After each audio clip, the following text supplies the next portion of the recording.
لا حول ولا قوة إلا بالله العلي العظيم.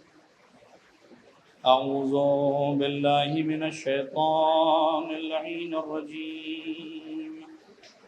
بسم الله الرحمن الرحيم. رب اشرح لي صدري ويسر لي أمري واحلل عقدة من لساني يفقهوا قولي. الحمد لله الذي لم يتخذ صاحبة ولا ولدا ولم يكن له شريك في الملك ولم يكن له ولي من الذل وكبره تكبيرا.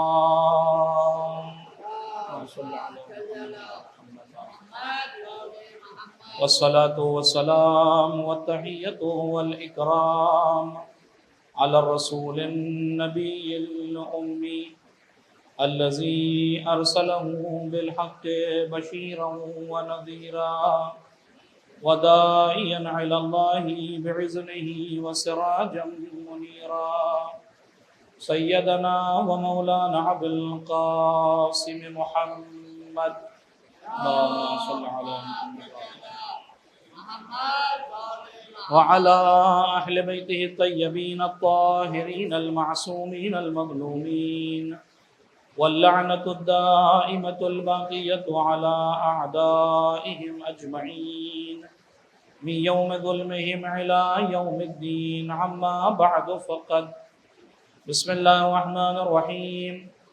قال أبو الحسن موسى بن جعفر الإمام الكاظم عليه الصلاة والسلام: ولاية علي مكتوبة في جميع صحف الأنبياء ولن يبعث الله رسولا إلا بنبوة محمد وبوصية علي بن أبي طالب. اللهم صل على محمد وعلى محمد. عشرہ ولایت کے اس دوسرے خمسے کی یہ دوسری نشست جو آپ کے بہترین سماعت کے لیے ایک ہدیہ اور تحفہ ہے.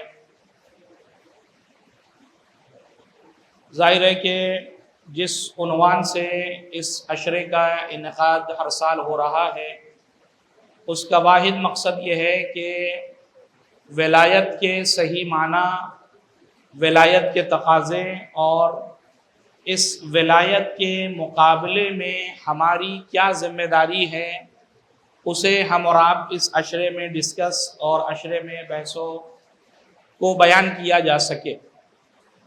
گزشتہ شب آپ کی خدمت میں غدیر سے متعلق کچھ اہم پوائنٹس میں نے آپ کی خدمت میں بیان کیے ہیں اور کوشش یہ رہی کہ غدیر سے متعلق وہ باتیں جو عام طور سے وقت کی تنگی کے خاطر بیان نہیں کیے جا سکتے اسے کل میں نے آپ کی خدمت میں بیان کرنے کا شرف حاصل کیا.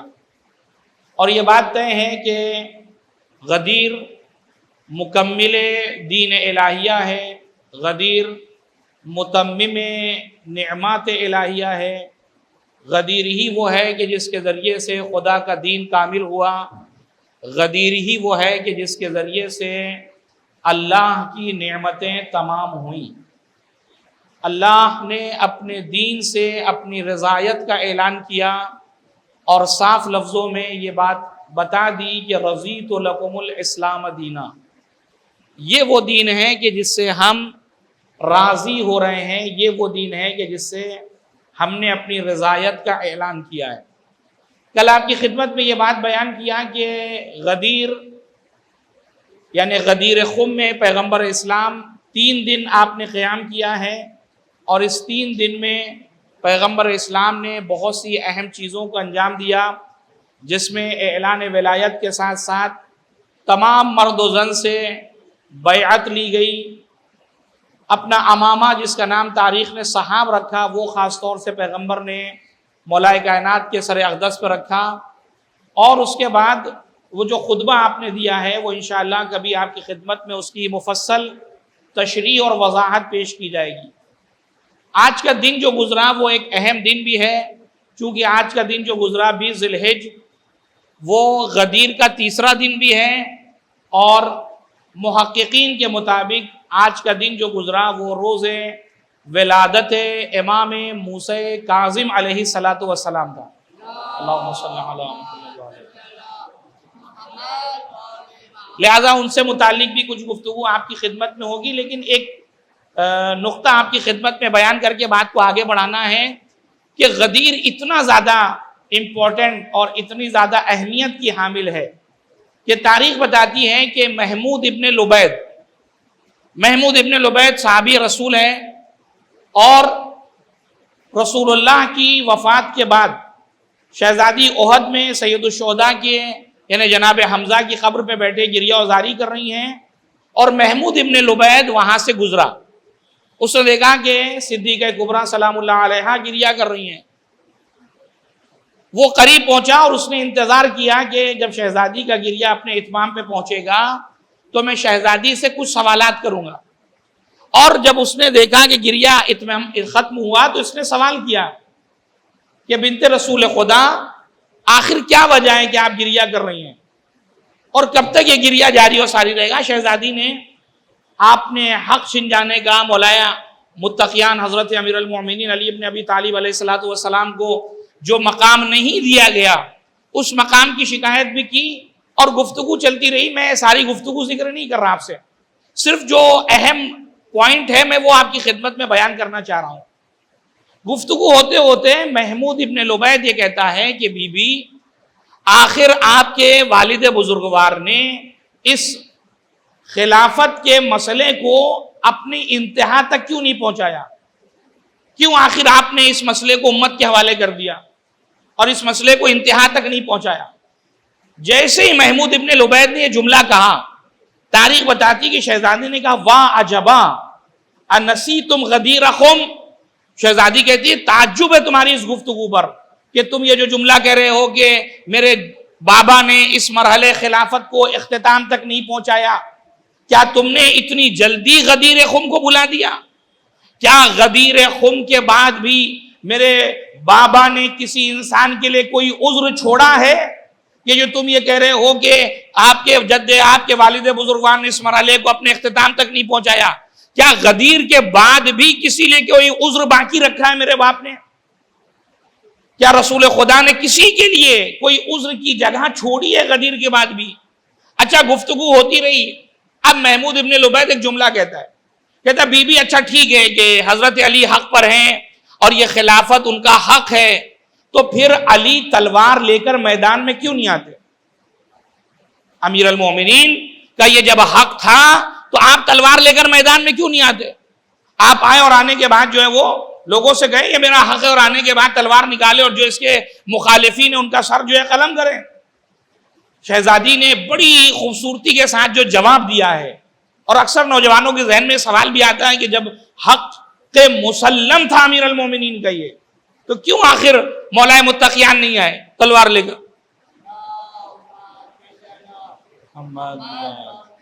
شہزادی نے کہا کہ مثل الامام مثل الکعبہ اذ توتا ولا تعتی۔ آپ فرماتی ہیں کہ دیکھو امام کی مثال، یا بعض روایتوں میں ہے کہ علی کی مثال کعبے کی ہے، کہ جس طریقے سے اگر تمہیں ہدایت چاہیے اور اگر تمہیں حج کو تمام کرنا ہے، طواف کرنا ہے، تو کعبہ تم تک چل کر نہیں آئے گا، بلکہ یہ تمہاری ذمہ داری ہے کہ تم کعبے تک جاؤ۔ اگر تمہیں حج کرنا ہے، طواف کی فضیلت کو حاصل کرنا ہے، تو یہ تمہاری ذمہ داری ہے کہ تم کعبہ تک چل کے جاؤ گے، کعبہ تم تک نہیں آئے گا۔ شہزادی حقیقت میں بتانا چاہ رہی کہ اگر واقعاً ہدایت کے متمنی ہو، اگر واقعاً ہدایت چاہتے ہو، تو یہ علی کی ذمہ داری نہیں ہے کہ تمہارے دروازے پر آئے کہ چلو میری بیعت کر لو۔ یہ تمہاری ضرورت ہے کہ تم در علی پر جاؤ اور اپنی نصرت کا اعلان کرو کہ یا علی آپ باہر نکلیے، ہم آپ کی نصرت کے لیے تیار ہیں۔ یہ جملہ کہنا کہ علی کیوں نہیں آتے یہ اصلاً عبث ہے۔ امت کی ذمہ داری یہ تھی کہ وہ در علی پر آتے، وہ امیر المومنین کی بارگاہ میں آتے اور عرض کرتے فرزندے، آپ کہتے ہیں کہ اے وصی رسول آپ آئیے، ہم آپ کی خدمت کے لیے تیار ہیں۔ اس لیے کہ علی کی مثال کعبے کی جیسی ہے۔ اگر کل کا مسلمان سارے مسلمان کے لیے فیصلہ کر لیں کہ ہم جو ہے وہ کعبے کی طرف رخ کر کے نماز نہیں پڑھیں گے. یہ بتائیے اس میں کعبے کا کیا بگڑے گا؟ اگر سارے مسلمان یہ طے کر لیں کہ ہم کعبے کی طرف رخ کر کے نماز نہیں پڑھیں گے تو اس میں کعبے کا بگڑے گا کیا؟ بگڑے گا تو مسلمانی کا جتنے بھی تم نمازیں پڑھو یہ نمازیں قابل قبول نہیں ہیں. کیوں؟ اس لیے تک جب تک کعبہ کی طرف تمہارا رخ نہیں ہوگا یہ تمہاری عبادت قابل قبول نہیں ہے. بالکل اسی طریقے سے اگر مولود کعبہ کی طرف تمہارا ایمان نہیں ہے تو یہ جتنی نمازیں تم پڑھ بھی رہے ہو ایسے ہی باطل ہے جیسے کعبہ کے علاوہ کہیں رک کر نماز پڑھو گے. ایک صلوات بھیجیے گا محمد وآل محمد. لہذا غدیر در حقیقت متمم نعمت الہیہ ہے. غدیر شناخت دین ہے. غدیر در حقیقت وہ چراغ روشن ہے جس کے سائے میں انسان اپنی زندگی کو اس راستے پر لگا سکتا ہے جو راستہ اللہ نے، رسول اللہ نے اور اہل بیت اطہار علیہ السلام نے بیان کیا ہے. غدیر کو چھوڑنا در حقیقت اپنی زندگی کو چھوڑ دینا ہے. غدیر کو ترک کرنا در حقیقت صراط مستقیم سے بھٹک جانا ہے. غدیر ہے جو تمہیں صراط مستقیم پر باقی رکھے گی. غدیر ہی کے ذریعے سے انسان اپنے آپ کو اس جنت کا راہی بنا سکتا ہے جس کی قیمت، جنت کی قیمت جو لگائی گئی ہے وہ انسان کے نفس کی جو قیمت ہے وہ جنت ہے. لہذا یہ کوشش رہے کہ غدیر کی شناخت، غدیر کی معرفت، اور یہ ایک اہم ترین ذمہ داریوں میں سے جو خطبے میں آپ نے پیغمبر نے فرمایا ہے کہ فَلْيُبَلِّغُ الْحَاضِرُ الْغَائِبَ، غدیر کو پہنچانا ہر انسان کی ذمہ داری ہے. ہر انسان مبلغ غدیر بنے. اس غدیر کو پہنچانا ہر انسان کی ذمہ داری ہے. اس لیے کہ غدیر میں جو پیغمبر نے جملہ کہا یہ نہیں کہا کہ یہ جو آج اس مجمع میں ہیں وہ جو ہے وہ غائبین تک پہنچائیں گا. نہیں، الی یوم القیامہ فَلْيُبَلِّغِ الْحَاضِرُ الْغَائِبَ وَالْوَالِدُ الْوَلَدَ الی یوم القیامہ. جو حاضر ہیں وہ غائبین تک اور جو والدین جو باپ ہے وہ اپنے بیٹوں تک قیامت تک اس غدیر کی تبلیغ کریں گے. یہ ذمہ داری ہماری ہی بنتی ہے کہ ہم بھی جو لوگ غدیر سے ناشنا ہیں، غدیر سے دور ہیں، ان کو باقاعدہ بتائیں کہ آج ہے کیا آخر. جس حقیقت کو چھپایا گیا عالم اسلام سے وہ لوگوں تک پہنچائیں، لوگوں کی خدمت میں تبریک پیش کریں، مبارکباد پیش کریں، پتہ تو چلے. یا وہ لوگ جو واقعاً اس مسئلے میں معذور ہیں ان کا جو سوئچ ہے وہ دبانا آپ کا کام ہے. ان کو اس راستے پر لانا یہ ہماری اور آپ کی ذمہ داری. انہیں بتائے تو صحیح غدیر ہے کیا، غدیر ہے کیا آخر، غدیر کہتے کسے ہیں. اور آج جس امام معصوم کی تاریخ ولادت گزری ہے، ہمارے اور آپ کے ساتویں امام، امام موسیٰ کاظم علیہ السلام.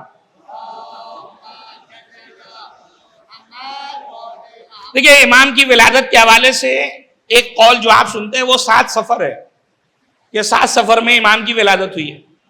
لیکن محققین کا یہ دعویٰ ہے اور دلائل پیش کیے ہیں محققین نے کہ امام کی ولادت ایام حج کے بعد ہوئی ہے. ایام حج یعنی 12-13 ذی الحجہ کے بعد جب واپس، اور یہ بات سارے مورخین نے لکھی ہے کہ آپ کی ولادت مقام ابوا پر ہوئی ہے. اور کل بھی میں بیان کر چکا ہوں کہ ابوا مدینے سے 3 سے 4 دن کے فاصلے پر ہے اور مکے سے 5 سے 6 دن کے فاصلے پر ہے. یعنی چھٹے امام اپنی زوجہ کے ساتھ باقاعدہ حج کرنے کے لیے آئے ہیں، اور اس حج کو انجام دینے کے بعد جب آپ مدینے کی طرف جا رہے ہیں اور مقام ابوا پر پہنچے ہیں، یعنی غدیر خم اور جوفے کے آگے بڑھ گئے، مدینے کے قریب مدینے کی طرف جا رہے ہیں، اور مقام ابوا جہاں رسول اللہ کی والدہ کی قبر بھی ہے اس مقام پر پہنچے ہیں تو 7ویں امام کی ولادت ہوئی ہے. لہذا محققین کہتے ہیں کہ یہ بات طے ہے. اور اس میں مورخین میں تقریباً 1000 سال جو پرانی کتابیں ہیں، چاہے وہ الکافی ہو، چاہے محاسن برقی ہو، چاہے دیگر کتابیں ہوں، مورخین نے جو لکھا ہے وہ زیادہ تر یہ لکھا ہے کہ ایام حج کے بعد آپ کی ولادت ہوئی ہے. اور محققین یہ کہتے ہیں کہ چھٹے امام کا مکے میں رکنے کی کوئی وجہ بھی نہیں تھی کہ آپ یہ کہیں کہ پورا ذی الحجہ آپ رکے، اس کے بعد پورا محرم رکے، اور محرم سفر کا جب آغاز ہوا تب آپ نے سفر شروع کیا ہے مدینے کی طرف. ایسی کوئی روایت بھی ہمیں نہیں ملتی. لہذا زیادہ معتبر ترین روایت جو 20 تاریخ کی ہے، یعنی 20 ذی الحجہ کے، جس میں امام موسیٰ کاظم علیہ السلام کی ولادت کا مرحلہ پیش آیا ہے کہ آپ نے مکے سے سفر کیا ہے اور 20 ذی الحجہ کے آس پاس آپ پہنچے ہیں مقام ابوا پر، وہیں پہ 7ویں امام کی ولادت ہوئی ہے. ایک صلوات بھیجیں گے محمد والے محمد. لہذا امام معصوم، یعنی میں 7ویں امام کی ولادت کو غدیر سے ٹچ کر رہا ہوں. امام معصوم سے بھی غدیر سے متعلق جو ہے وہ کچھ باتیں نقل ہوئی ہیں، اور جو حدیث میں نے ابتدا میں آپ کی خدمت میں پیش کی اس کا تعلق بھی 7ویں امام سے ہے۔ امام فرماتے ہیں ولایت علی مکتوبۃ فی جمیع صحف الانبیاء، ولایت امیر المؤمنین لکھی ہوئی تھی کہاں پر؟ جتنے بھی انبیاء ما سبق ہیں، جو کتابیں ان کو دی گئی ہیں ان تمام کتابوں میں ولایت امیر المؤمنین کا ذکر موجود ہے۔ وَلَن يَبْعَثَ اللَّهُ رَسُولًا إِلَّا بِنُبُوَّتِ محمد وَبِوَصِيَّةِ علی، اور اللہ نے کسی نبی کو نبی بنایا ہی نہیں، مبعوث و رسالت کیا ہی نہیں جب تک اس نے نبوت حضرت محمد مصطفیٰ کا اقرار نہ کر لیا ہو اور ولایت امیر المؤمنین علی ابن ابی طالب کا اقرار نہ کر لیا ہو۔ ایک صلوات بھیجیں گے محمد والے محمد کا۔ لہذا یہ حدیث جو ہے وہ 7ویں امام سے منسوب ہے۔ لہذا غدیر سے متعلق امام علیہ الصلوۃ والسلام کی ایک طولانی حدیث بھی آپ کو منابع حدیث سے ملے گی کہ جہاں امام نے یہی، جب غدیر کے بارے میں کسی نے امام سے سوال کیا تو امام نے پورا واقعہ غدیر وہاں پر بیان کیا ہے، خاص طور سے وہ حصہ جو جہاں سے آپ نے رسول اللہ نے من کنت مولا، اس کے پہلے جو آپ نے کہا کہ الست اولا بکم من انفسکم، کیا میں تم پر، تمہاری نفسوں پر، تمہاری جان پر تم سے زیادہ حق کی ولایت نہیں رکھتا؟ سب نے کہا تھا قالوا بلا یا رسول اللہ، اللہ کے رسول بالکل ایسے ہی ہے، آپ ہماری نفس پر یعنی ہماری جانوں پر ہم سے زیادہ حق کی ولایت رکھتے ہیں۔ اور اس کے بعد آپ نے اعلان ولایت کیا تھا۔ امام کاظم یہاں پہ فرماتے ہیں کہ جب یہ اعلان ولایت ہو گیا تو آپ نے جب نیچے تشریف لے کر آئے تو آپ نے خلیفہ اول سے کہا کہ آؤ، اور آنے کے بعد علی کی بیعت کرو۔ خلیفہ اول آگے بڑھے، انہوں نے بیعت کیا۔ پھر خلیفہ دوم سے کہا کہ تم آگے آؤ اور آ کر امیر المومنین کو سلام کرو اور ان کی بیعت کرو۔ یہ صاحب بھی آگے بڑھے، انہوں نے بھی ولایت امیر المومنین کا اعلان کیا اور بیعت کی۔ اس کے بعد مہاجرین اور انصار کے جو بڑے بڑے قبیلے کے رئیس تھے، جو سردار تھے، ان کو بلایا کہ تم سب آؤ اور آنے کے بعد بیعت کرو، اور اس کے بعد عمومی بیعت کا سلسلہ شروع ہوا۔ اور اسی میں امام کاظم نے یہاں پر ایک بات اور نقل کی ہے۔ امام کاظم ہی کہتے ہیں کہ اسی جھرمٹ میں، یعنی جو اصحاب کا یہ پورا جھرمٹ تھا، یہ جتنے بھی لوگ جمع تھے، اس میں سے پھر خلیفہ دوم آگے بڑھے، اور بڑھنے کے بعد انہوں نے کہا بخن بخن یبن ابی طالب، کہ ابو طالب کے بیٹے مبارک اصبحت مولایا و مولا کل مومن و مومنہ، کہ ابو طالب کے بیٹے مبارک ہو، آپ ہر مومن کے اور میرے بھی اور ہر مومن اور مومنہ کے مولا بن گئے۔ اب میرا سوال بہت ہی سادہ سا ہے کہ کیا خلیفہ دوم یہ جو مبارک بات دے رہے ہیں یہ کہہ کے دے رہے ہیں کہ آج سے آپ میرے اور ہر مومن کے دوست بن گئے؟ یہ جو مثال یہ کہ مولا کے معنی تو دوست کے ہیں، حضور والا یہ جو مبارک بات دے رہے ہیں اور یہ کہہ رہے ہیں کہ آج سے آپ میرے اور ہر مومن اور مومنہ کے مولا بن گئے ہیں، یہاں پہ مولا کے معنی کیا ہیں؟ دوست کے ہیں، کہ میں مبارک بات دے رہا ہوں کہ آج سے آپ میرے دوست بن گئے اور ہر مومن اور مومنہ کے دوست بن گئے۔ کسی احمق کو بھی اگر یہ بات آپ کہیں گے تو وہ بھی تسلیم کرنے کو تیار نہیں ہے۔ ہر عاقل انسان اس بات کو تسلیم کرے گا کہ یہاں پر مولا کے معنی دوست کے نہیں ہیں، بلکہ مولا کے معنی حق کے ولایت کے ہیں، جو اولا بالتصرف ہو، جس کو تمہاری جان پر سب سے زیادہ حق کے تصرف حاصل ہو۔ اور ان بحثوں کو آپ ہٹائیے کہ مولا کے معنی دوست کے ہیں یا دوست کے نہیں ہے، بھائی اتنا کہہ دیجئے جس معنی میں رسول اللہ کو مولا آپ نے مانا ہے، علی بھی اسی معنی میں رسول اللہ کے بعد مولا قرار پائیں گے۔ ایک صلوات بھیجیے گا محمد والے محمد۔ کیا واقعی اگر آپ رسول اللہ کو اپنا دوست سمجھ رہے ہیں کہ حق کے ولایت رکھتے ہیں مولا رسول اللہ آپ کے اوپر؟ اب یہ بحث نہیں کرنا چاہ رہا میں یہاں پر، یہ آپ سنتے رہتے ہیں علماء سے۔ بہرحال اب 7ویں امام یہاں پہ نقل کرتے ہیں کہ جب یہ اعلان ولایت ہو گیا تو ایک گروہ گیا کونے میں، چونکہ بہرحال عمومی ولایت کی 1,20,000 کا مجمع کوئی معمولی مجمع نہیں، کون کہاں کیا کر رہا ہے۔ کہ کچھ لوگ آپس میں جمع ہوئے، کہا یہ جو رسول اللہ نے اعلان کیا یہ قبول نہیں ہمیں، اور جیسے ہی رسول اللہ کی آنکھ بند ہوگی ہم جو ہے وہ علی کو اس تخت خلافت پر آنے نہیں دیں گے، ہم جانشین رسول اللہ بننے نہیں دیں گے علی کو، اس لیے کہ ہمیں یہ فیصلہ منظور نہیں ہے۔ اب امام کاظم قرآن کی آیتوں سے تفسیر کر رہے ہیں۔ امام کاظم کہتے ہیں وَمِنَ النَّاسِ مَن يَقُولُ آمَنَّا وَمَا هُمْ بِمُؤْمِنِينَ، اور یہی لوگ پھر جب رسول اللہ کے پاس آتے تو تعریف کے پل، اللہ کے رسول بہت اچھا فیصلہ کیا ہے، جو حکم خدا تھا آپ نے پہنچا دیا، یقیناً ہم جو ہے وہ ولایت امیر المومنین کو اور علی ابن ابی طالب کو بعنوان حاکم جو ہے تسلیم کرنے کے لیے تیار ہے۔ امام کاظم کہتے ہیں اللہ نے در حقیقت ایسے ہی لوگوں کے لیے کہا ہے کہ جب وہ آتے تھے رسول اللہ کے بارگاہ میں کہتے قالوا آمنا، اللہ کے رسول ہم ایمان لے، وما ہم بمؤمنین، قرآن لیکن اعلان کر رہا ہے کہ اللہ کے رسول ان لوگوں نے ایمان نہیں قبول کیا، یہ ایمان نہیں لائے حقیقت میں. وما يخدعون الا انفسهم وما يشعرون. امام کاظم پھر آیت نقل کرتے ہیں، کہتے ہیں یہ سوچ رہے ہیں کہ ہم اللہ کو دھوکہ دے رہے ہیں، لیکن قرآن یہ کہہ رہا ہے کہ وما يخدعون الا انفسهم. یہ قرآن اللہ کو دھوکہ نہیں بلکہ یہ اپنے آپ کو دھوکہ دے رہے ہیں. وما يشعرون، اور انہیں خیال بھی نہیں کہ کیا رہے ہیں، یہ کہہ کیا رہے ہیں. ان کے عمل اور ان کے قول میں بہت فرق نظر آ رہا ہے. ان کے دل میں بغض علی ہے لیکن زبان پر مدح علی جاری ہے ان کے. لیکن حقیقت یہ ہے کہ یہ علی کی ولایت کو ایکسیپٹ نہیں کرنا چاہتے. ایک صلوات بھیجیے گا محمد وآل محمد پر.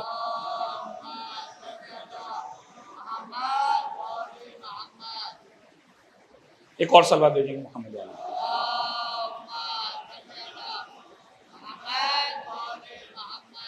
لہذا ساتویں امام نے باقاعدہ غدیر کے جو احوال ہیں وہ لوگوں کو بیان کیے. اب چونکہ آج امام کی تاریخ ولادت کی کچھ گفتگو میں امام سے متعلق کرنا چاہوں گا، چونکہ یہ پورا خمسہ جو ہے وہ روز کسی نہ کسی کی ایک مناسبت ہی ہے. آج کی جو تاریخ میں نے کہا گزری وہ ساتویں امام کی ولادت کی تاریخ ہے. کل کی شب ہے جو ہے وہ جناب مقسم تمار کی شہادت کی شب ہے. پرسوں جو ہے جناب اونو محمد اور جناب طفلان مسلم کی جو ہے وہ شہادت کی شب ہے، اور اس کے بعد جو ہے پھر مباہلے کی رات آ جاتی ہے. تو ایک کوئی نہ روز ایک سلسلہ ہے، لہذا کوشش ہوگی کہ سب چیز سے متعلق آپ کی خدمت میں ہر مناسبت سے کچھ نہ کچھ باتیں بیان ہوتی رہیں. ایک صلوات بھیجیں گے محمد وآل محمد. لہذا ساتویں امام میں نے کہا کہ زیادہ معتبر ترین روایت جو یہی ہے 20 ذی الحج 128 یا 127 ہجری، زیادہ صحیح 127 ہجری ہے، اور آپ کی شہادت 25 رجب 183 ہجری، یعنی تقریباً امام علیہ السلام نے 55 سال اس دار فانی میں گزارے ہیں ساتویں امام نے، اور 35 سال تک آپ نے امامت کے فریضے کو انجام دیا ہے. چونکہ چھٹے امام کی شہادت جو ہے وہ 25 شوال 148 ہجری میں ہے، تو 48 سے 83 آپ کاؤنٹ کریں گے تو 35 سال کا عرصہ ہے جو امام کاظم نے امت کی ذمہ داری کو سنبھالا ہے. اور ان 35 سالوں میں امام علیہ السلام کو متعدد بار زندان کے حوالے کیا گیا. اس لیے محققین جو ہے وہ اس مسئلے میں جو تحقیق پیش کرتے ہیں وہ متعدد تحقیق ہے. عام طور سے یہ مشہور ہے اور یہ بیان کیا جاتا ہے کہ 14 سال تک امام جو ہے وہ زندان میں رہے، جبکہ جو محققین ہیں جو تاریخ داں ہیں ان کا یہ نظریہ ضرور ہے 14 سال، لیکن وہ کہتے ہیں لگاتار نہیں رہے.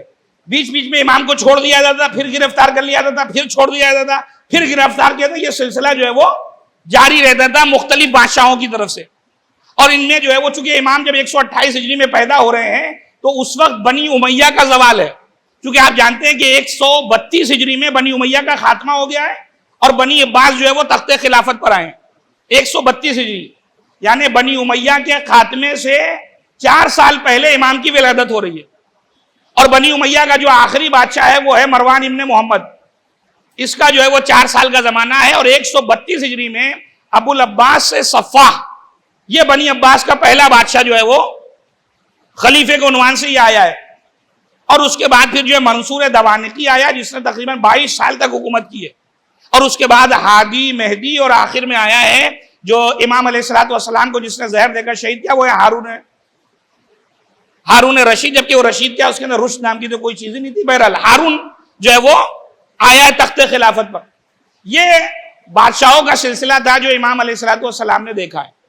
اور امام علیہ السلام کی زندگی میں بہت سے واقعات ہیں کہ جو ہمارے لیے درس عبرت ہیں. اخلاقی واقعات بھی ہیں، بہت سی چیزیں ایسی بھی ہیں جو آج ہمارے زمانے کے لیے جو لیٹسٹ اور کرنٹ موضوعات ہیں ان کے حوالے سے بھی معصومین علیہ السلام، خاص طور سے امام کاظم علیہ السلام کی زندگی میں ہمیں سیرت کے نمونے نظر آئیں گے انشاءاللہ، جو آپ کی خدمت میں بھی بیان کروں گا. ایک صلوات بھیجیں گے محمد وآل محمد.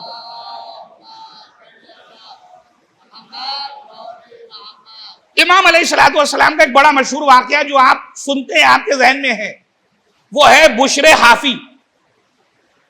حافی عربی میں کہتے ہیں پیدل چلنے والے کو، جس کے پیروں میں چپل نہ ہو، کہتے ہیں حافی، جو پا برہنہ ہو. یہ بشر ہے کون؟ بشر جو ہے وہ بغداد کا بڑا رئیس انسان، بڑا پیسے والا، دولت خوب بھری پڑی ہے. امام علیہ السلام اس کے گھر کے پاس سے گزرے تو کیا دیکھا کہ ناچ گانے کی آوازیں آ رہی ہیں، رقص کی آوازیں، ڈھول تاشے کی آوازیں. امام علیہ السلام اس کے گھر کے باہر رکے. اتنی ہی دیر میں جو گھر کی خادمہ تھی وہ باہر کوڑا پھینکنے کے لیے آئی. امام کی اس سے ملاقات ہوئی. امام نے پوچھا کہ یہ گھر کسی آزاد انسان کا ہے یا کسی غلام کا ہے, یعنی کسی بندے کا ہے؟ یہ گھر کسی آزاد انسان کا ہے یا بندے کا ہے؟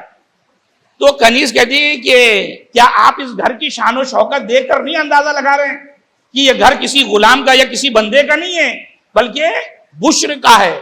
بشر کو آپ نہیں جانتے؟ اتنا عظیم انسان, اتنا باشرف انسان, اب اس نے فضائل اپنے آقا کے پڑھنے شروع کر دیے. امام سنتے رہے. امام نے جب گفتگو ختم ہوئی اس نے کہا کہ تو صحیح کہتی ہے کہ یہ کسی آزادی انسان کا گھر لگ رہا ہے, ورنہ اگر کسی غلام کا, کسی بندے کا گھر ہوتا تو اسے احساس ہوتا کہ وہ کیا کر رہا ہے. یہ جملہ امام نے کہا اور کہہ کر امام آگے بڑھ گئے. کنیز کو گھر میں جانے میں دیری ہوئی. ادھر سے بشر جو ہے وہ بیٹھا ہوتا, کہا کیا بات ہے, اتنی دیر کیوں لگ گئی آنے میں؟ تو اس نے بتایا کہ ایک شخص آیا تھا, اس نے ایسی ایسی بات کی. اب بشر جو ہے وہ کہتا ہے کہ کون تھا وہ؟ کنیز کہتے ہیں وہ اس کی ایسی ایسی نشانی تھی. بشر سمجھ گیا کہ کوئی معمولی آدمی نہیں, ہو نہ ہو یہ موسیٰ ابن جعفر ہو. لہذا وہ تاریخ بتاتی کہ ننگے پیر بھاگا گھر سے اور بھاگتے ہوئے امام کی خدمت میں آیا اور وہ قدموں میں گرا اور امام سے کہتا ہے کہ مولا آپ نے کیا فرمایا؟ کہا میں نے تو ایک سادہ سا جملہ کہا تھا کہ اگر کسی واقعاً بندے کا گھر ہوتا تو وہ اس طریقے سے ناچ گانا ڈھول تاشا اور یہ ساری چیزیں نظر نہیں آتی, ورنہ واقعاً اگر یہ آزاد کا گھر نظر آ رہا, اگر غلام کا گھر ہوتا تو وہ دیکھتا کہ میرا آقا اس چیز سے راضی ہے یا راضی نہیں ہے. کہا بس مولا آپ کا یہ جملہ میرے گھر میں, میرے دل میں گھر کر گیا ہے, اب آج سے میں توبہ کرتا ہوں اور آج سے ان تمام چیزوں سے میں پرہیز اختیار کروں گا اور آج سے میں آپ کی بارگاہ میں توبہ کر رہا ہوں. امام نے کہا خدا کی بارگاہ میں توبہ کر اور انشاءاللہ خدا تیری توبہ کو قبول کرے گا.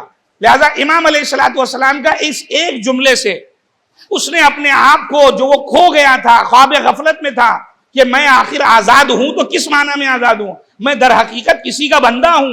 خداوند متعال نے کچھ ذمہ داریاں میرے سر پر دی ہیں, جب تک ان ذمہ داریوں کو انجام نہیں دوں گا صحیح معنی میں بندہ خدا نہیں بن سکتا. اس لیے کہ بندگی کا تقاضا ہی یہی ہے, بندے کہتا ہی اسے, بندہ اسے ہی کو کہا جاتا ہے کہ جو اپنے آقا کی بات پر عمل کرے.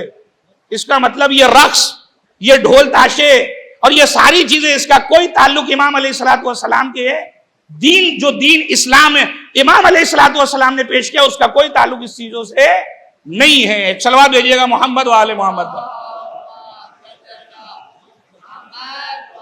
لہذا جب ظاہر ہے کہ جب خدا کے اس ولی نے اس رقص اور اس میوزک اور ان تمام چیزوں کو دین سے خارج کیا ہے, تو ہمیں سمجھنے کی ضرورت ہے کہ, اور اس پر بہرحال گفتگو کرنے کی ضرورت ہے. ایک مزید صلوات بھیجیں گے محمد و آل محمد.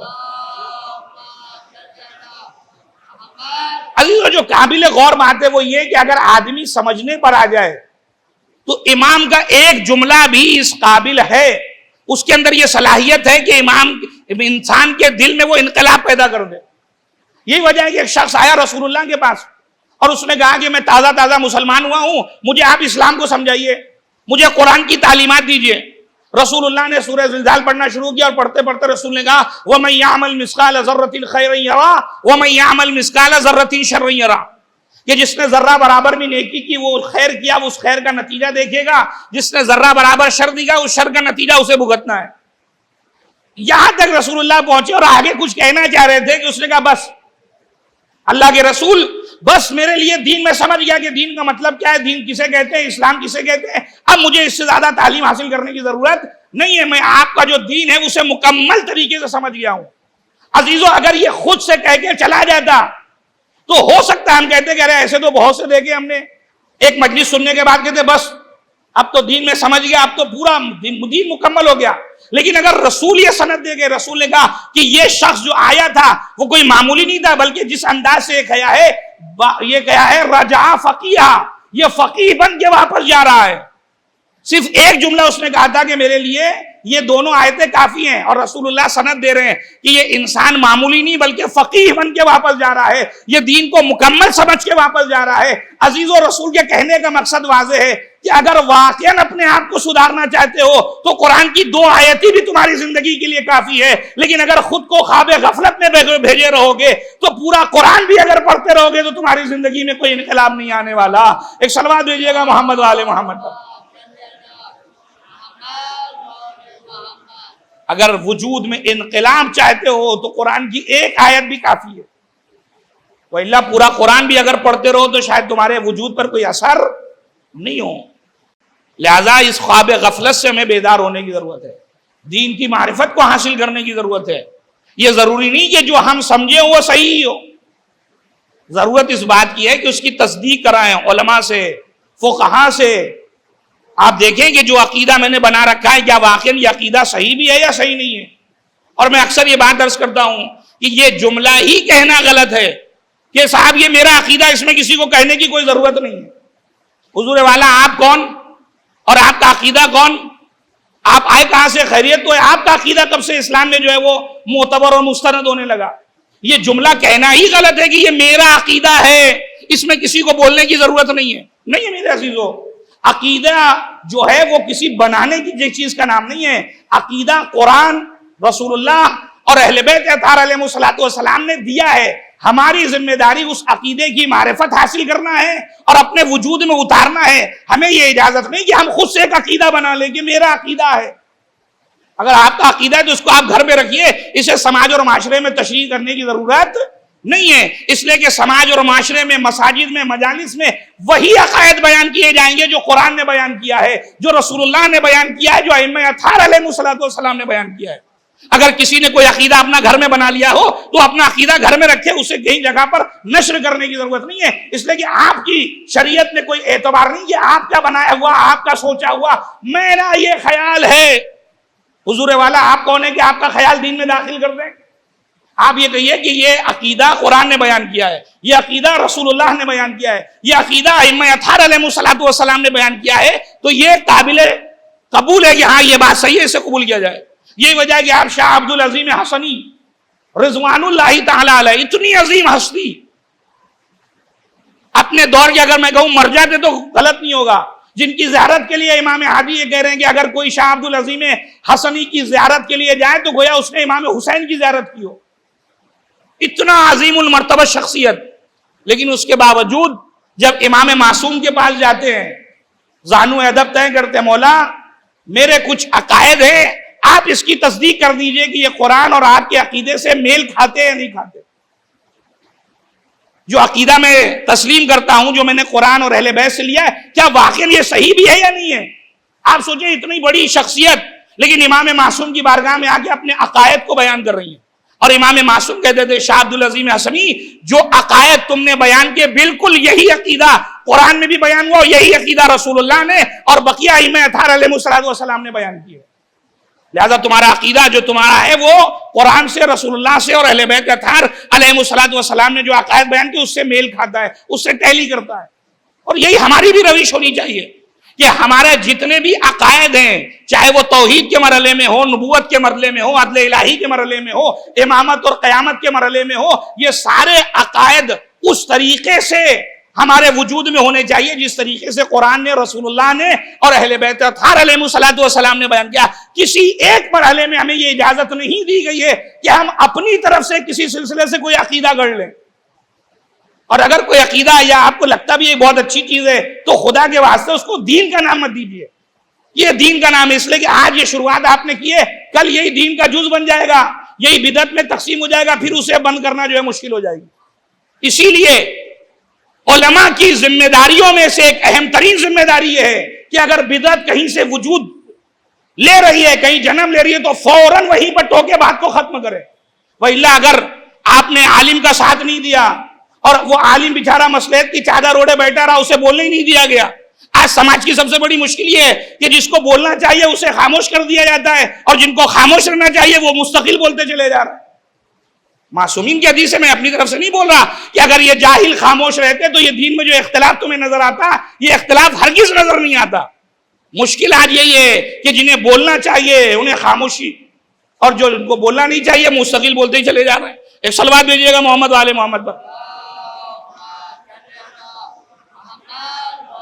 لہذا یہ ضمن میں ایک بات آ گئی جو آپ کی خدمت میں عرض کر دیا۔ لہذا امام کاظم علیہ السلام، اللہم صلی علی محمد وعلی محمد، مستقل اس دین کو کہ جو دین غدیر میں پیش کیا گیا، اس ولایت کو جو غدیر میں بیان کی گئی، وہ لوگوں کے درمیان پہنچا رہے ہیں۔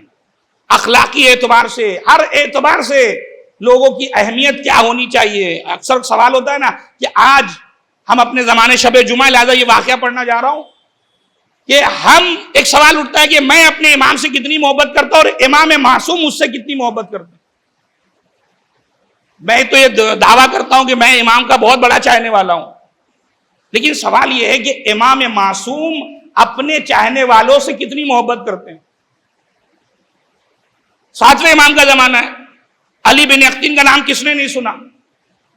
جناب علی بن اختین وزیر مملکت ہے، بڑے عظیم عہدے پر فائز ہیں، اور امام سے اجازت لے کر آئے ہیں، اور امام نے بھی شرط لگائی ہے کہ تمہاری ذمہ داری ہے کہ تم حکومت کے ساتھ ساتھ تمہاری اولویت یہ ہونی چاہیے کہ تم اہل بیت کے چاہنے والوں کے امور کو حل کرو گے، آگے بڑھاؤ گے.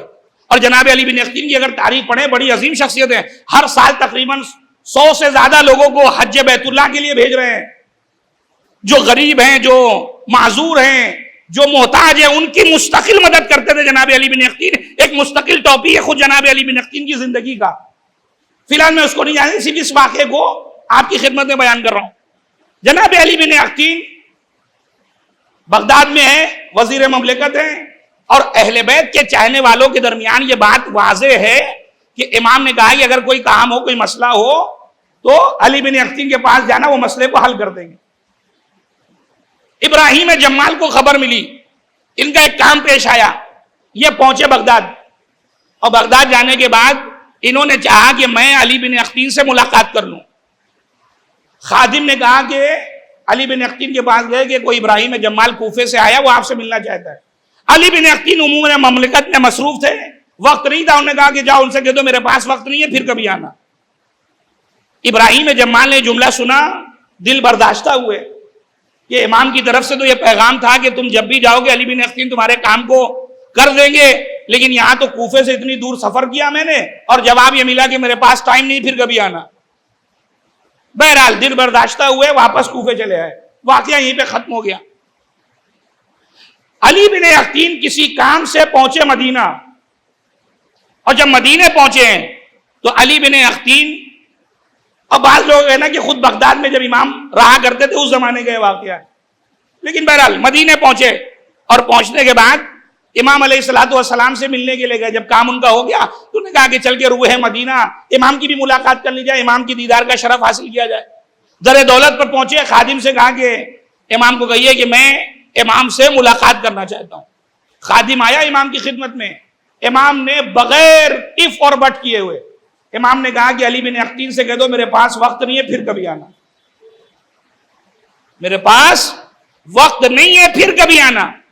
لیکن چونکہ علی بن اختین بامعرفت ثابت ہے، شاید مجھ جیسا بے معرفت ہوتا تو چلا جاتا، لیکن انہیں پتا ہے، کہتے ہیں ضرور کوئی نہ کوئی غلطی سرزد ہوئی ہے، ورنہ جس امام معصوم نے کبھی بھی مجھ سے ملاقات کرنے سے انکار نہیں کیا، آج ایسا کیا ہوا کہ امام معصوم کہہ رہے کہ میرے پاس وقت نہیں ہوا؟ کیا آخر کیوں آخر امام مجھ سے ملنا نہیں چاہتے؟ کہتے جب امام باہر نکلیں گے میں امام کے قدموں میں گر کر امام سے خود پوچھوں گا کہ مولا مجھ سے خطا آخر کیا ہوئی. علی بن اختین انتظار میں ہیں، امام بیت الشرف سے باہر نکلے. علی بن اختین نے اپنے آپ کو امام کے قدموں میں گرایا، مولا آخر کیا وجہ ہو گئی کہ آپ مجھ سے ملنا نہیں چاہتے؟ کون سا ایسا گناہ ہو گیا؟ امام نے صرف ایک سوال کیا، کہا علی بن اختین کیا تم نے ابراہیم جمال جب تم سے ملنے کے لیے آئے تھے تم نے ان کے کام کو انجام دیا یا تم اپنے کام میں مصروف تھے؟ تمہاری وجہ سے وہ دل برداشتہ ہوا اور دوبارہ وہ پلٹ کے کوفے گیا ہے، اس کا کام نہیں حل ہو پایا. تم آخر کس امید میں آئے تھے کہ تم ہمارے چاہنے والوں کو ناراض کرو گے اور اس امید میں آئے ہو کہ امام معصوم تم سے ملاقات کرے گا؟ یعنی امام کم سے کم یہ کھلا پیغام اپنے چاہنے والوں کو دے رہے ہیں کہ اگر تم نے اپنے کسی چاہنے والے، ہمارے کسی چاہنے والے کو ناراض کیا ہے اور اس ناراض کرنے کے بعد اس امید میں ہو کہ زمانے کا امام تم سے ملاقات کرے گا، زمانے کا امام تم سے راضی ہوگا، تو یہ تمہاری غلط فہمی ہے. یہ ممکن ہی نہیں ہے کہ تم ہمارے چاہنے والوں کو تکلیف دو، تم ہمارے چاہنے والوں کو ناراض کرو اور اس کے بعد ہماری بارگاہ میں آ کر یہ سوچو کہ ہم تم سے راضی ہو. یہ کیسے ممکن ہو سکتا ہے؟ جب تک تم اس مومن کو راضی نہیں کرو گے ہماری رضایت بھی حاصل نہیں ہو سکتی. علی بن اختین کہتے مولا کوفہ تو بہت دور ہے، آخر میں کیسے ابراہیم جمال سے؟ کہا بس تمہارے دل میں خیال آیا، بس اتنا کافی ہے، ہم تمہاری مدد کرنے کے لیے تیار ہیں. اور اس کے بعد امام نے کہا کہ شب میں کسی وقت آنا، جنت البقیع کے پاس ایک تمہیں سوار ملے گا، ایک سواری ملے گی، اس پر سوار ہو کر چلے جانا، وہ تمہیں کوفہ پہنچا دے گا۔ شب میں آئے، آنے کے بعد وہ سواری وہاں ملی، اور جانے کے بعد ابراہیم جمال کے گھر میں پہنچے۔ دق الباب کا کون؟ کا وزیر مملکت علی بن اختین۔ ابراہیم جمال حیران ہے کہ میرے گھر پہ علی بن اختین کا کیا کام؟ باہر نکلے گا، خیریت تو ہے؟ اب پورا واقعہ بیان کیا۔ ابراہیم جمال نے کہا نہیں کوئی بات نہیں، میں نے تمہیں معاف کیا، اب آپ تشریف لے جائیے۔ لیکن دیکھیے امام کا واقعی چاہنے والا ہے، آنکھوں میں اشک ہے۔ علی بن اختین کہتے ابراہیم جمال تمہیں نہیں پتا، یہ میرے استاد نے جملہ کہا تھا یہاں پر، جو بات میں نے خود کتاب میں نہیں پڑھی، میں اپنے اس استاد کا جملہ کوٹ کر رہا ہوں یہاں پہ۔ کہتے ابراہیم جمال تمہیں کیا پتا، امام معصوم میری طرف دیکھنا بھی پسند نہیں کر رہے ہیں۔ اس کیفیت کو میں تمہیں نہیں بیان کر سکتا جس امام معصوم سے جب بھی میں ملنے کے لیے جاتا تھا امام معصوم باہیں پھیلا کر مجھے اپنی آغوش میں لیتے تھے، آج وہ امام معصوم میری طرف دیکھنا بھی پسند نہیں کر رہا ہے۔ ابراہیم جب تک تم معاف نہیں کرو گے اس وقت تک میں کیسے اپنی مولا کی بارگاہ میں سرخرو ہوں گا۔ ابراہیم جمال لو، میں اپنے اس چہرے کو خاک پہ رکھتا ہوں، اپنے پیروں سے اس چہرے پر ایک نشان بنا دو تاکہ امام معصوم کو جا کر بتا سکوں کہ مولا ابراہیم جمال نے مجھے معاف کر دیا، اب آپ بھی مجھے معاف کر دیں اور اپنی ناراضگی کو ختم کریں۔ لہذا ابراہیم جمال نے اس عمل کو با دل ناخواستہ جو تاریخ میں موجود ہے اس عمل کو انجام دیا۔ علی بن اختین پہنچے ہیں، اب تاریخ کے جملے ہیں کہ جو امام معصوم اب تک علی بن اختین کی طرف دیکھنا بھی پسند نہیں کر رہے تھے، وہ امام معصوم نے آغوش کو پھیلا دیا، آؤ علی بن اختین تم نے آج معرفت کا حق ادا کر دیا۔ اور یہ بات سارے شیعوں کو ذہن نشین کر لینا چاہیے کہ جس نے بھی اگر ہمارے کسی چاہنے والے کو ناراض کیا ہے اور ناراض کرنے کے بعد اس سے عذر خواہی کیے بغیر، اس سے معافی طلب کیے بغیر ہماری رضایت کو چاہتا ہے تو یہ ناممکن ہے۔ جب تک وہ تمہیں معاف نہ کر دے گا ہماری معافی بھی تمہیں نصیب نہیں ہونے والی۔ ایک صلوات بھیجیے گا محمد و آل محمد۔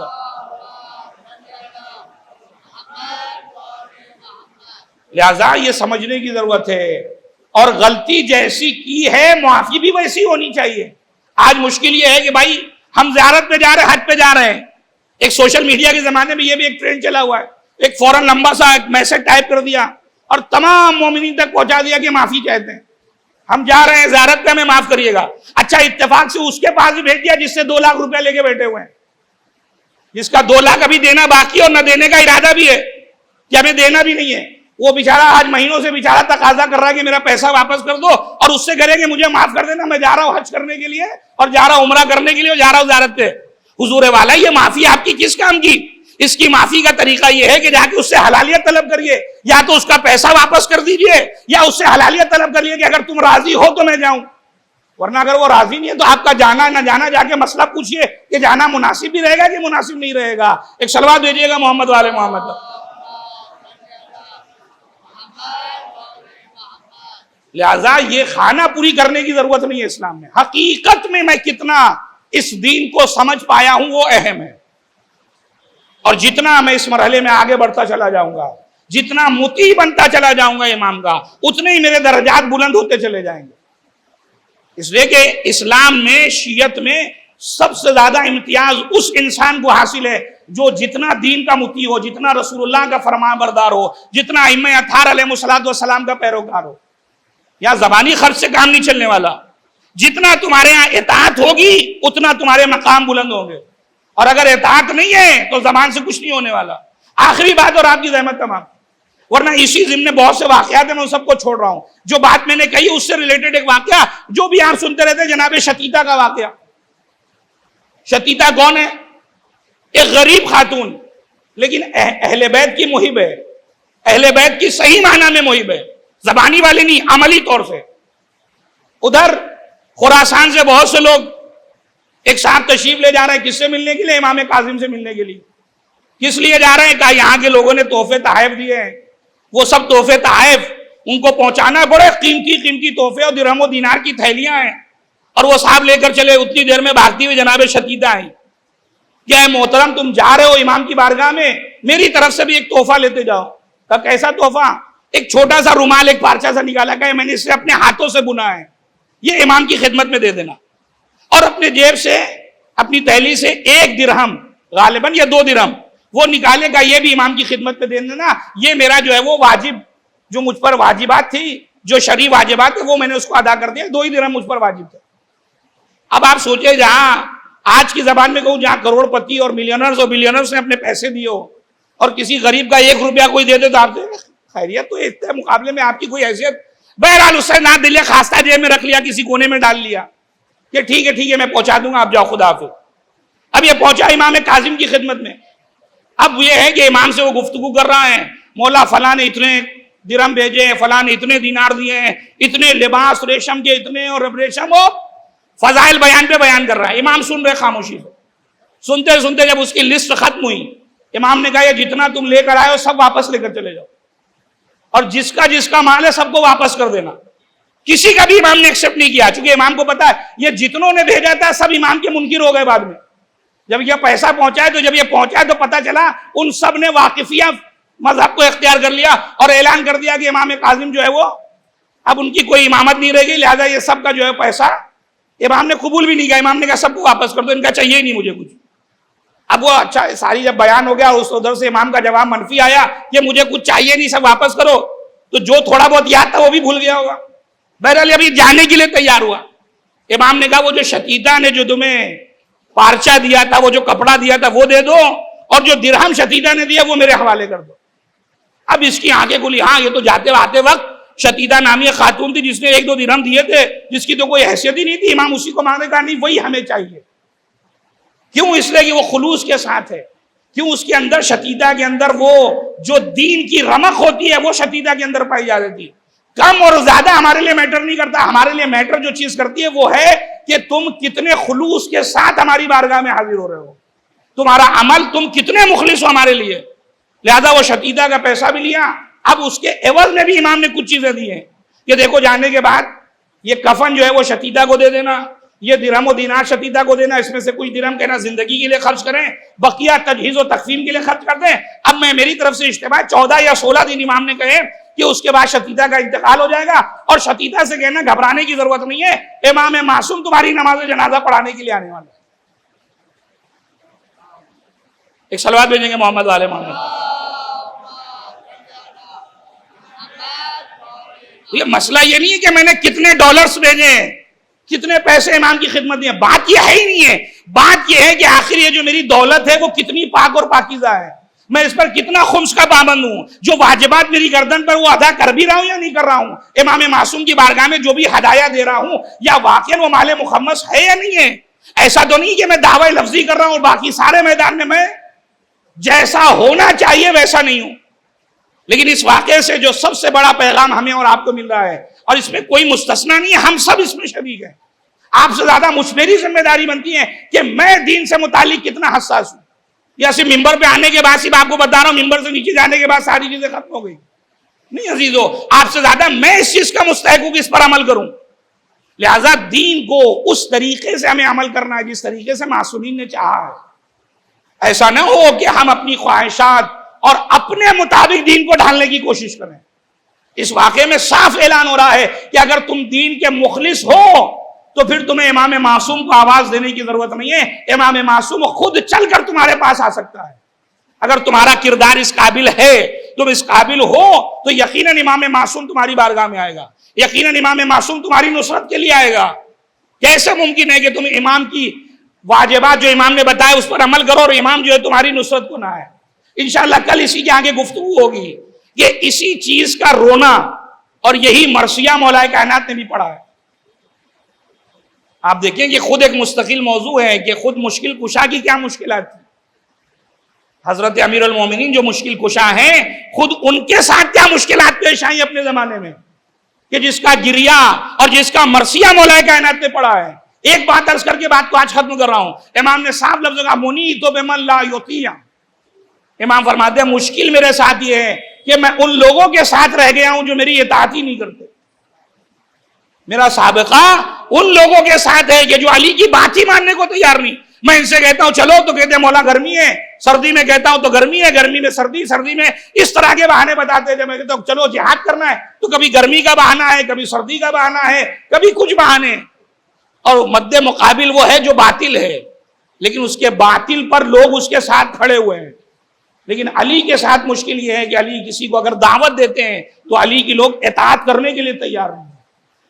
انشاءاللہ اس پر مزید گفتگو کل آپ کی خدمت میں ہوگی. لیکن آج کی جو تاریخ گزری امام معصوم کی، اور ساتھ ہی ساتھ شب جمعہ بھی ہے، 2 جملے مصائب کے پڑھ کے بات کو ختم کروں گا. کہ یقیناً امام معصوم، امام کاظم علیہ السلام کا جو زمانہ گزرا ہے، وہ زمانہ یقیناً ایسا زمانہ تھا کہ جہاں مستقل آپ کو زندان کے حوالے کیا گیا. اور یہ مشکل بہرحال تقریباً ائمہ اطہار علیہ السلام کی زندگی میں آپ کو ملے گی کہ آپ کا سابقہ ایسے اصحاب کے ساتھ ہوا ہے کہ جو آپ کے مطیع نہیں تھے، ایسے لوگ کہ جو آپ کو مانتے تو تھے لیکن عمل کرنے کے لیے تیار نہیں تھے. لیکن شاید سب سے بڑا شرف حسین ابن علی کا کربلا کے میدان میں تھا کہ آپ کو ایسے ساتھی ملے کہ جس کے لیے امام معصوم نے یہ جملہ کہا کہ واللہ انی لا ارى اصحابا اوفا ولا خیرا من اصحابی. خدا کی قسم، اللہ نے جیسے با وفا اصحاب مجھے عطا کیے کائنات پہ کسی کو عطا نہیں کیے. اور شاید یہی وجہ تھی کہ حسین ابن علی نے ان کی وفاداری کو، چوتھے امام اس واقعے کو نقل کرتے ہیں کہ جب میرا بابا رخصت آخر کے لیے آیا ہے اور امام نے دائیں دیکھا بائیں دیکھا کوئی نظر نہ آیا، تو ایک مرتبہ امام معصوم نے آواز دی یا ابطال الصفا و یا فرسان الہجا، اے میرے شیرو، اے میرے جابازو، حسین رخصت آخر کے لیے آیا ہے، کیا میری مدد کے لیے نہ آؤ گے؟ چوتھے امام کہتے ہیں فضائے کربلا میں شہدائے کربلا کی لاشیں بلند ہونے لگی. مولا، ارے موت نے مجبور کر دیا، ورنہ ہم آپ کی نصرت کے لیے آج بھی آمادہ تھے.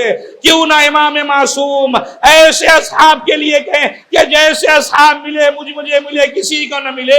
اور جب کوئی صحابی اس دنیا سے جاتا تھا تو دوسرے کو اپنے بچوں کے لیے وصیت نہیں کرتا، بلکہ امام کی طرف اشارہ کرتا، دیکھو میں جا تو رہا ہوں لیکن تمہارے بدن میں جب تک خون باقی ہے امام معصوم کی نصرت کرتے رہنا، فرزند زہرا کو اکیلا نہ چھوڑنا.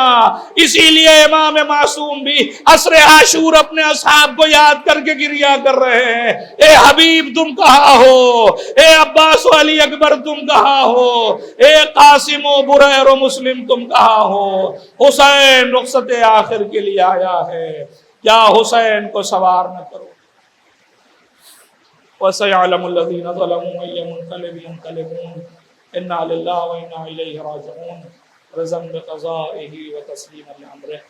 آپ حضرات سے گزارش ہے ایک مرتبہ سورہ حمد اور 3 مرتبہ سورہ توحید کی تلاوت فرما کر مرحومہ حاجی جان محمد بھائی نظر علی، مرحومہ نرگس بھائی بنت حاجی جان محمد، مرحومہ فاطمہ بھائی بنت حاجی جان محمد، مرحومہ شہر بانو بنت حاجی مان محمد اور جانو قربان فیملی کے تمام مرحومین اور کل مومنین و مومنات کی ارواح کے ساتھ